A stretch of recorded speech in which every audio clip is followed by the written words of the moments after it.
بناء على طلب جماهير المنتجين في مصر شالوا لنا بيومي فؤاد وحطوا لنا مكانه كروان مشاكل. هو ده الذكاء والتغيير اللي احنا محتاجينه من زمان. بس والله الواد تمثيله طلع حلو بجد، انا ما كنتش متوقع ان هو هيعمل كده اصلا. بس برضه مش دي المشكله ان المنتجين والمخرجين ما نفذوش كلام دكتور اشرف زكي اللي قال اي منتج او اي مخرج هيجيب اي شاب من الشباب اللي هي مشهوره على السوشيال ميديا هيغرمهم فلوس بسبب القصه دي، وبسبب ان هم ما سمعوش كلامه غرم المنتج اللي عمل المسلسل ده 100,000 جنيه. هوريكم دلوقتي المشهدين وقولوا لي ايه رايكم بصراحه. ضايع.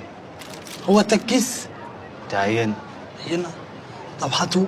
يا اخويا انجز، هنسلك اللي معانا وهندي لك اللي انت عايزه.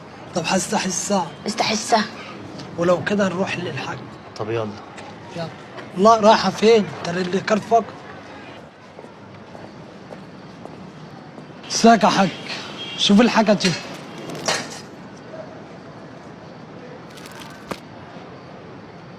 مين الواد ده؟ ده صاحبي يا معلم، عنبه اطمنه برقبتي. السلام عليكم. يا حاج في ايه؟ انت عارف ان المعلم صدق وجهه والعيال دي كلها مش قد المواجهه، فاهم ولا مش ماشي فاهم؟ يا بابا. يلا.